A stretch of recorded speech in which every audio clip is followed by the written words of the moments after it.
दोस्तों नमस्कार, हाजिर हैं एक बार फिर से आज की बड़ी और ताजा खबरों के साथ। बस आपसे निवेदन है, कृपया वीडियो को लाइक कर दें, चैनल को सब्सक्राइब कर लें और घंटी बटन जरूर दबा दें। ये पहली बड़ी खबर है, संजय राउत की बड़ी मुश्किलें, ईडी ने उनके आवास से 11.5 लाख रुपए की नकदी की जब्त। आपको बता दें कि ईडी ने शिवसेना नेता और राज्यसभा सांसद संजय राउत को हिरासत में ले लिया है। महाराष्ट्र के 1000 करोड़ रुपए से ज्यादा के पात्रा चाल जमीन घोटाला मामले में ईडी की टीम संजय राउत से पूछताछ कर रही थी। ईडी ने करीब 9 घंटे की पूछताछ के बाद संजय राउत को हिरासत में ले लिया। सूत्रों के मुताबिक ईडी ने संजय राउत के आवास से 11.5 लाख रुपए की बेहिसाबी नकदी जब्त की है। इस दौरान शिवसेना नेता संजय राउत ने कहा कि मेरे खिलाफ झूठी कार्रवाई और झूठे सबूत लोगों को मारपीट कर बनाए जा रहे हैं। ये सिर्फ महाराष्ट्र और शिवसेना को कमजोर करने के लिए है, लेकिन महाराष्ट्र और शिवसेना कमजोर नहीं होगी। संजय राउत ने ऐलान कर दिया है कि मैं झुकूंगा नहीं और ना ही पार्टी छोड़ूंगा। और बड़ी खबर, संजय राउत पर निर्दलीय विधायक रवि राणा ने लगाया बड़ा आरोप। बोले एजेंट हैं संजय राउत, रिश्वत लेकर कराते हैं काम। आपको बता दें कि महाराष्ट्र में पात्राचाल जमीन घोटाले के मामले में केंद्रीय एजेंसी प्रवर्तन निदेशालय की कार्रवाई का सामना कर रहे शिवसेना सांसद संजय राउत पर निर्दलीय विधायक रवि राणा ने बड़ा हमला बोला है। एक चैनल से बातचीत में रवि राणा ने संजय राउत को एजेंट बता दिया। उन्होंने कहा कि उद्धव ठाकरे जब मुख्यमंत्री थे तो संजय राउत ने इस घोटाले में एक एजेंट की भूमिका निभाई। आपको बता दें कि रवि राणा ने संजय राउत पर हमला बोलते हुए संजय राउत को एजेंट करार दिया है। उन्होंने साफ कर दिया है कि संजय राउत रिश्वत लेकर काम कराते हैं। और बड़ी खबर, आखिर 11.5 लाख रुपए किसके पैसों से जुड़े सवाल का जवाब नहीं दे पाए शिवसेना नेता संजय राउत। आपको बता दें कि संजय राउत के घर से ईडी को 11.5 लाख रुपए मिले हैं। ईडी शिवसेना नेता संजय राउत से उन पैसों की जानकारी मांग रही है कि ये पैसे किसके हैं और कहां से आए हैं। ईडी के एक बड़े अधिकारी ने बताया कि संजय राउत इन पैसों से जुड़े सवाल का जवाब नहीं दे पाए हैं, जिसके बाद इन पैसों को सीज किया गया है और आगे की जांच जारी है। और ये बड़ी खबर, तृणमूल कांग्रेस ने बीजेपी पर बोला बड़ा हमला। कहा संजय राउत पर ईडी का एक्शन बीजेपी की बदले की राजनीति है। आपको बता दें कि तृणमूल कांग्रेस ने शिवसेना सांसद संजय राउत पर प्रवर्तन निदेशालय यानी ईडी की कार्रवाई को केंद्र में सत्तारूढ़ भारतीय जनता पार्टी द्वारा विपक्ष की आवाज को दबाने की कोशिश बताया है। टीएमसी सांसद शांतनु सेन ने ईडी के छापों की निंदा करते हुए इसे प्रतिशोध की राजनीति बताया है। उन्होंने पत्रकारों से कहा कि ये संसद के भीतर और बाहर विपक्ष की आवाज को दबाने का प्रयास है। संसद के भीतर आप सांसदों को निलंबित कराते हैं और बाहर आप विपक्षी नेताओं को धमकाने के लिए केंद्रीय एजेंसियों का इस्तेमाल करते हैं। सेन ने कहा कि संजय राउत के आवास पर छापा प्रतिशोध की राजनीति को दर्शाता है। और बड़ी खबर, संयुक्त किसान मोर्चा ने पंजाब में किया रेल रोको आंदोलन। एमएसपी को लेकर सरकार के खिलाफ दिखाया गुस्सा।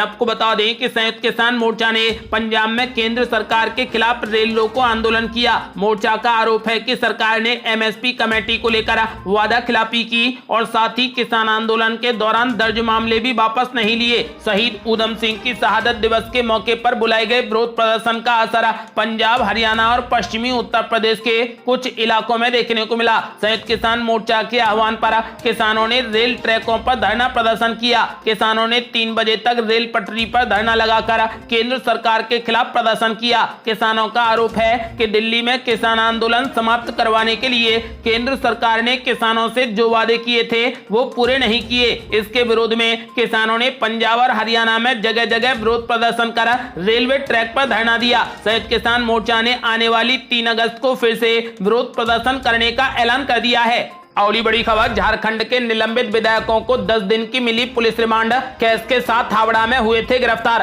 आपको बता दें कि शनिवार को पश्चिम बंगाल के हावड़ा में भारी मात्रा में कैश सहित गिरफ्तार किए गए झारखंड कांग्रेस के विधायकों सहित 5 लोगों को गिरफ्तार कर लिया गया। गिरफ्तारी के बाद इन 5 का मेडिकल चेकअप करवाकर हावड़ा कोर्ट में पेश किया गया। हावड़ा कोर्ट ने मामले में सुनवाई करते हुए तीनों कांग्रेस विधायकों को 10 दिन की पुलिस रिमांड पर भेज दिया है। कांग्रेस के विधायकों के खिलाफ हावड़ा के पंचाला थाने में आईपीसी की धारा के तहत मामला दर्ज किया गया है। इसके अलावा इन लोगों पर भ्रष्टाचार निवारण अधिनियम का केस भी लगाया गया है। झारखंड के कांग्रेस विधायकों की इस मामले में अब 10 अगस्त को अगली सुनवाई होगी।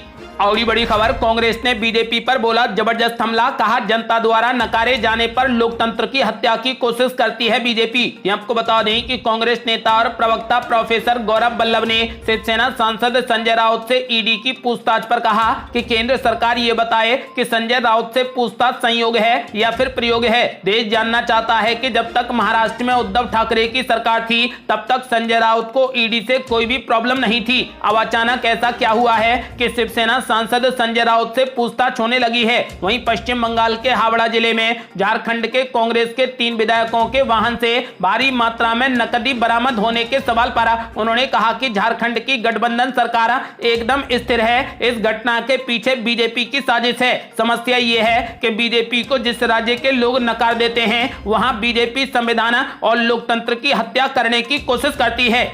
और ये बड़ी खबर, अर्पिता मुखर्जी के पास मिले नोटों के बंडलों को लेकर बोले पार्थ चटर्जी, ये मेरे पैसे नहीं हैं। ये आपको बता दें कि पश्चिम बंगाल के कथित शिक्षक भर्ती घोटाले को लेकर ईडी ने पार्थ चटर्जी की सहयोगी अर्पिता मुखर्जी के घरों पर छापेमारी की थी। इस दौरान ईडी ने अर्पिता मुखर्जी के 2 घरों से करीब 50 करोड़ रुपए की नकदी जब्त की। ईडी ने अभिनेत्री अर्पिता मुखर्जी के घर से सोना भी जब्त किया था। इसको लेकर अब बंगाल के बर्खास्त मंत्री पार्थ चटर्जी ने दावा किया है कि ये पैसा उनका नहीं है। प्रवर्तन निदेशालय ने पार्थ चटर्जी और अर्पिता मुखर्जी दोनों को इस महीने की शुरुआत में ही गिरफ्तार कर लिया था। दोनों फिलहाल 3 अगस्त तक ईडी की हिरासत में हैं। पार्थ चटर्जी को बंगाल कैबिनेट से बर्खास्त किया जा चुका है। वहीं टीएमसी ने उन्हें पार्टी से भी निलंबित कर दिया है। आपको बता दें कि आज पूर्व मंत्री को जांच के लिए कोलकाता के केंद्र सरकार द्वारा संचालित अस्पताल में लाया गया था। उन्होंने यहां पर खुलासा किया है कि ये उनके पैसे नहीं है। आपको बता दें कि ईडी के सामने अर्पिता मुखर्जी पहले ही बड़ा खुलासा कर चुकी हैं कि पार्थ चटर्जी उनके घर को एटीएम की तरह इस्तेमाल करते थे। और बड़ी खबर, अखिलेश यादव को लग सकता है बड़ा झटका, भाजपा से गठबंधन करेगी प्रसपा। अखिलेश यादव से अलग होने के बाद शिवपाल यादव ने दे दिए बड़े संकेत। आपको बता दें कि समाजवादी पार्टी से अलग होने के बाद प्रसपा के राष्ट्रीय अध्यक्ष शिवपाल सिंह यादव ने बड़ा संकेत दे दिया है। माना जा रहा है कि शिवपाल यादव भाजपा के साथ में गठबंधन कर सकते हैं। हालांकि अभी इसको लेकर किसी तरीके की कोई भी पुष्टि नहीं हुई है। इसको लेकर शिवपाल यादव ने रविवार को कहा कि भाजपा से तालमेल किया जा सकता है। सपा के राष्ट्रीय अध्यक्ष ने स्वतंत्र कर दिया है। ऐसे में सभी अपमानित नेताओं को साथ लेकर पार्टी को मजबूत किया जाएगा। शहर आए शिवपाल यादव ने कहा कि अखिलेश यादव ने तो पहले ही स्वतंत्र कर दिया था, बाद में औपचारिक पत्र भी जारी कर दिया। ये उनकी अपरिपक्वता है। उन्होंने कहा कि पार्टी के अपमानित लोगों को साथ जोड़ा जाएगा, राजभर को भी साथ लिया जा सकता है। शिवपाल यादव ने कहा कि संगठन को मजबूत किया जा रहा है। आपको बता दें कि शिवपाल यादव ने कार्यकर्ताओं से निकाय चुनाव के लिए तैयारी करने को कहा है। और ये बड़ी खबर, पीएम मोदी के बाद अब अमित शाह ने की लोगों से अपील, कहा 2 अगस्त से 15 अगस्त तक अपनी डीपी पे लगाएं तिरंगा। आपको बता दें कि केंद्रीय गृह मंत्री अमित शाह ने रविवार को लोगों से अपील की है कि 2 अगस्त से 15 अगस्त के बीच अपने सोशल मीडिया अकाउंट की डीपी में तिरंगा का इस्तेमाल प्रोफाइल तस्वीर के तौर पर लगाएं और ऐसा करने के लिए हर किसी को भी प्रेरित करें। इसके साथ ही उन्होंने लोगों से हर घर तिरंगा अभियान में शामिल होने की भी गुजारिश की है। इससे पहले पीएम मोदी ने भी कहा कि आजादी का अमृत महोत्सव एक जन आंदोलन बन गया है। पीएम मोदी ने भी कहा था कि देशवासी 2 से 15 अगस्त के बीच में अपने सोशल मीडिया अकाउंट की प्रोफाइल तस्वीर के रूप में तिरंगा जरूर लगाएं।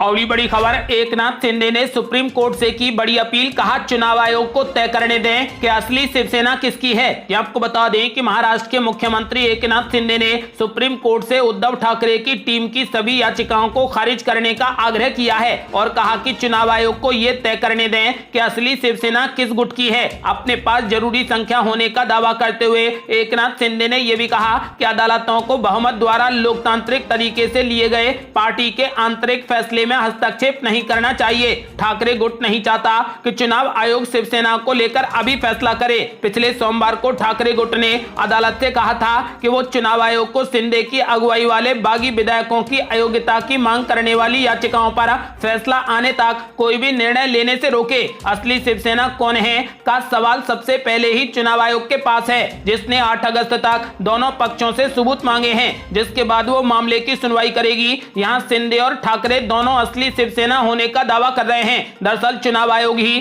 किसी पार्टी को मान्यता देती है, इसलिए शिंदे ने सुप्रीम कोर्ट से अपील की है कि चुनाव आयोग को ही तय करने दें कि असली शिवसेना किसकी है। अगली बड़ी खबर, असदुद्दीन ओवैसी ने मोदी सरकार पर बोला बड़ा हमला। बोले श्रीलंका की तरह यहां भी प्रधानमंत्री आवास में घुस जाएगी जनता। आपको बता दें कि AIMIM के अध्यक्ष असदुद्दीन ओवैसी ने एक बार फिर केंद्र सरकार पर जमकर हमला बोला। एक कार्यक्रम को संबोधित करते हुए उन्होंने कहा कि वोट बैंक की राजनीति की वजह से विकास हुआ है, लेकिन मुसलमानों का विकास नहीं हुआ, क्योंकि मुसलमानों को कभी भी वोट बैंक समझा ही नहीं गया। आज ना तो शिक्षा है और ना ही रोजगार। ओवैसी ने कहा कि संविधान में जो लिखा है उसका उल्टा हो रहा है। हमारे देश में संसदीय लोकतंत्र तो है, लेकिन हम उसको वास्तविक प्रारूप नहीं दे पा रहे। भाजपा और कांग्रेस दोनों पार्टियों पर निशाना साधते हुए असदुद्दीन ओवैसी ने कहा कि इन दोनों दलों में नेता बड़ा है, लेकिन पार्टी छोटी है। इन पार्टियों में नेताओं को बड़ा समझा जाता है। असदुद्दीन ओवैसी ने कहा कि NSA प्रमुख अजित डोभाल को जवाब देना चाहिए कि देश में कौन कट्टरता फैला रहा है, वो चंद लोग कौन हैं। उन्होंने कहा कि जनता का संसदीय लोकतंत्र पर से अब भरोसा उठ चुका है। वो दिन दूर नहीं जब श्रीलंका की तरह के हालात यहां भी होंगे, जब जनता प्रधानमंत्री के आवास में घुस जाएगी। अगली बड़ी खबर, संजय राउत के खिलाफ ईडी के एक्शन पर उद्धव ठाकरे ने तोड़ी चुप्पी, बीजेपी पर लगाए गंभीर आरोप। आपको बता दें कि शिवसेना सांसद संजय राउत के खिलाफ ईडी की कार्रवाई पर उद्धव ठाकरे ने चुप्पी तोड़ी है। उन्होंने केंद्र की ओर इशारा करते हुए कहा कि शर्म लाज छोड़कर ये कारस्तानी चल रही है, ये दमनशाही नीति है। हिंदुत्व को लेकर अगर किसी में बोलने की हिम्मत थी तो वो बाला साहेब ठाकरे थे। उद्धव ठाकरे ने कहा कि अभी हम जब बात कर रहे हैं उस वक्त संजय राउत के घर ईडी के मेहमान बैठे हुए हैं। ये सब क्या चल रहा है, ये बड़ा भयानक है। ठाकरे ने महाराष्ट्र के राज्यपाल भगत सिंह कोश्यारी के मराठी बयान की आलोचना करते हुए कहा कि ये महाराष्ट्र का अपमान है, महाराष्ट्र का नमक खाकर उसी से नमक हरामी है। आपको बता दें कि उद्धव ठाकरे ने आगे कहा कि भाजपा अपनी करतूतों से हिंदुओं में फूट डालना चाहती है। भाजपा मराठी गैर मराठी विवाद करना चाहती है। उन्होंने सवाल किया कि भाजपा शिवसेना को क्यों खत्म करना चाहती है, क्योंकि ये हिंदुओं को और मराठियों को ताकत देने वाला संगठन है। ये अगर एक बार खत्म हो गया तो महाराष्ट्र में इनका रास्ता साफ हो जाएगा। आपको बता दें कि फिलहाल संजय राउत के खिलाफ ईडी की कार्रवाई पर अब विवाद बढ़ता जा रहा है। अब उद्धव ठाकरे ने इस कार्रवाई को भाजपा की बड़ी साजिश करार दिया है।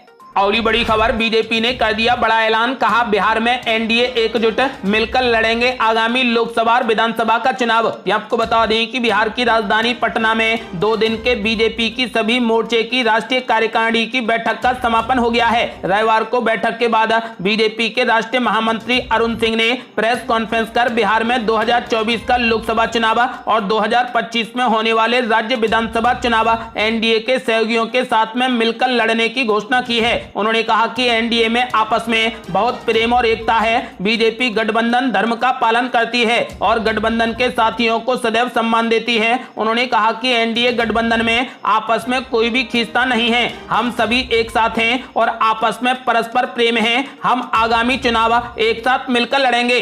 अगली बड़ी खबर, बीजेपी ने कांग्रेस पर बोला बड़ा हमला। कहा भ्रष्टाचार का अड्डा बन चुका है झारखंड। भ्रष्टाचार को छुपाने के लिए हम पर आरोप लगा रही कांग्रेस। आपको बता दें कि झारखंड से कांग्रेस के 3 विधायकों की भारी मात्रा में नकदी के साथ पश्चिम बंगाल में गिरफ्तारी के बाद भाजपा और कांग्रेस के बीच में जुबानी तकरार बढ़ती जा रही है। कांग्रेस ने भाजपा पर आरोप लगाया है कि ये सब राज्य में सरकार को अस्थिर करने के लिए किया जा रहा है। इसके बाद भाजपा ने उस पर पलटवार किया है। पार्टी ने आरोप लगाया है कि ये राज्य भ्रष्टाचार का अड्डा बन गया है। कांग्रेस के आरोपों को खारिज करते हुए भाजपा प्रवक्ता सैयद जफर इस्लाम ने कहा कि अपने विचारों के भ्रष्टाचार को छिपाने के लिए कांग्रेस हम पर दोष मढ़ रही है। उनके पास इस अपराध के लिए कोई भी स्पष्टीकरण नहीं है। ऐसे में वो भाजपा पर आरोप लगा रहे हैं। उन्होंने आरोप लगाया है कि कांग्रेस में लगभग हर कोई भ्रष्टाचार में लिप्त है, फिर चाहे वो बड़ा नेता या फिर छोटा नेता क्यों ना हो। अगली बड़ी खबर, मुख्यमंत्री योगी आदित्यनाथ ने कर दिया बड़ा ऐलान। इमरजेंसी में 48 घंटे तक बिल्कुल फ्री में इलाज कराएगी यूपी सरकार। आपको बता दें कि यूपी सरकार सभी को बेहतर स्वास्थ्य सेवाएं मुहैया कराने के मकसद से अब इमरजेंसी में भर्ती होने वाले मरीजों को पहले 48 घंटे तक बिल्कुल फ्री में इलाज करवाएगी। आपको बता दें कि किसी भी इमरजेंसी रोगी के जीवन के लिए शुरुआत के 48 घंटे काफी अहम होते हैं। इसलिए मुख्यमंत्री योगी के संकल्पों को धरातल पर उतारा जा रहा है और प्रथम 48 घंटे तक रोगियों को बिल्कुल फ्री में उपचार उपलब्ध कराने का प्रस्ताव है। इससे ऐसे रोगी जो अकेले होते हैं या उनके साथ में तीमारदार भी होते हैं लेकिन तत्काल पर्याप्त धनराशि की व्यवस्था नहीं हो पाती, उनके साथ साथ आम जनमानस भी लाभान्वित होगा। आपको बता दें कि मुख्यमंत्री योगी आदित्यनाथ ने ऐलान कर दिया है कि इमरजेंसी में 48 घंटे तक मुफ्त में यूपी सरकार इलाज कराएगी। ये थी अब तक की बेहद बड़ी खबरें। यदि आप भी चाहते हैं कि भारत जल्द से जल्द कोविड मुक्त हो जाए तो इस वीडियो को लाइक कर अपनी राय हमें कमेंट बॉक्स में जरूर दें। यदि आपने अभी तक हमारे चैनल को सब्सक्राइब नहीं किया है तो कृपया चैनल को सब्सक्राइब कर घंटी बटन जरूर दबा दें। जल्दी मिलते हैं बड़ी अपडेट के साथ, तब तक के लिए जय हिंद, जय भारत।